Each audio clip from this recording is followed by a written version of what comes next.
Phineas Gage was once a hard-working, well-liked construction foreman who loved his job and others around him.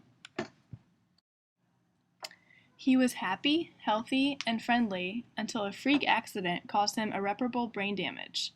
The horrific accident that drastically changed his life occurred in 1848 when Phineas decided to work for the Rutland and Burlington Railroad Company. Phineas, along with his crew of men, were hired to clear away some rock in order to expand the railroad. Phineas's job as a construction foreman was to create explosives at specific construction sites. He was in charge of drilling holes into rocks, filling them with gunpowder, and then placing sand over top of them in order to muffle the explosions. While Phineas was busy packing down vast amounts of gunpowder, he was suddenly distracted. In the midst of this distraction, Phineas was unaware that he had forgotten to place sand over top of the gunpowder. As he slammed his tamping iron against the white gunpowder, Phineas created a spark, which sent his iron rod flying through the air and into his skull. The tamping iron was said to have weighed around 13 pounds and stretched 3 feet and 7 inches long, and was 1 1/4 inches in width. The tamping iron pierced through Phineas's left cheekbone, passed behind his left eye, and tore into the left frontal lobe. The tamping iron exited through the top of his skull, and it landed 25 yards away.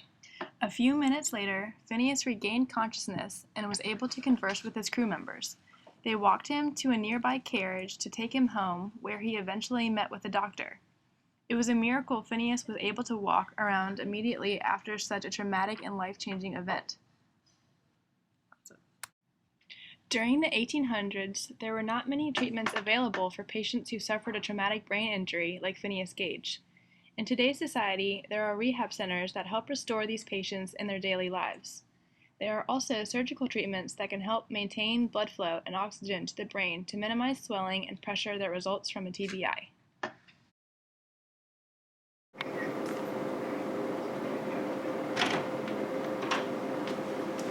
Hi, Phineas. What took you guys so effing long? We're sorry about your wait. How are you feeling today? I mean, you tell me. I had a rod go through my head. Well, Phineas, it looks like your brain hemorrhage has stopped, and you're no longer going in and out of a coma. And after talking with Dr. McClellan, we've decided that you're able to function on your own. Now you can walk and talk on your own, so now you can return home and lead a somewhat normal life. Thanks for nothing hot stuffs. We look forward to seeing you for your routine visits. Looking good in them scrubs, ladies. Hey everyone, thanks for coming here today to talk about our patient, Mr. Gage. I'm excited to hear what you all have to say. Dr. Keene, would you like to start us off talking about behavior changes that you observed? Yes, of course. After speaking with Phineas and his family and fellow crew members, they explained to me that Phineas's behavior has changed dramatically. Before the injury, Phineas was very outgoing and fun and a hardworking individual. And after the injury, Phineas's behavior has now become erratic and inappropriate. Yeah, when we met with him the other day, he continuously acted out and used vulgar statements and profanity.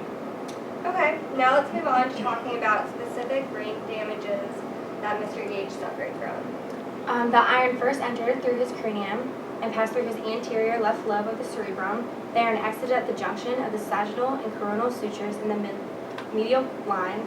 The impact lacerated the longitudinal sinus and fractured the frontal and parietal bones. And lastly, the iron protruded the left eye from its socket by approximately half of its diameter. That makes a lot of sense. From the images that Dr. Buzzelli just showed us, it looks as though the frontal lobe was most affected. According to Dr. Keene, Phineas's behavior has been affected drastically, but there have been no dramatic changes to his speech. This holds true as to what we know from the frontal lobe. Yes, we know that the frontal lobe is responsible for executive functions such as planning, organizing, and reasoning. Phineas seems to display several of these characteristics that resulted from damage to the frontal lobe. It looks like the tamping iron misbroke his areas because Phineas has displayed no symptoms of motor programming deficits. I think it's safe to say that Mr. Gage will remain a medical mystery, and hopefully neurology classes in the future will learn about this earliest case of severe traumatic brain injury.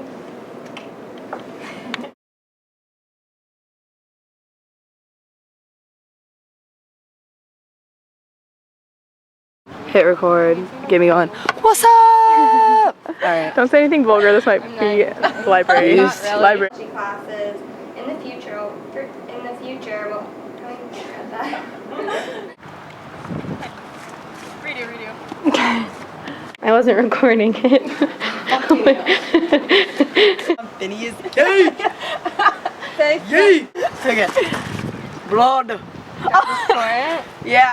You can now return home and lead a somewhat normal life. Thanks. Look for Okay, stop. Is this look fine?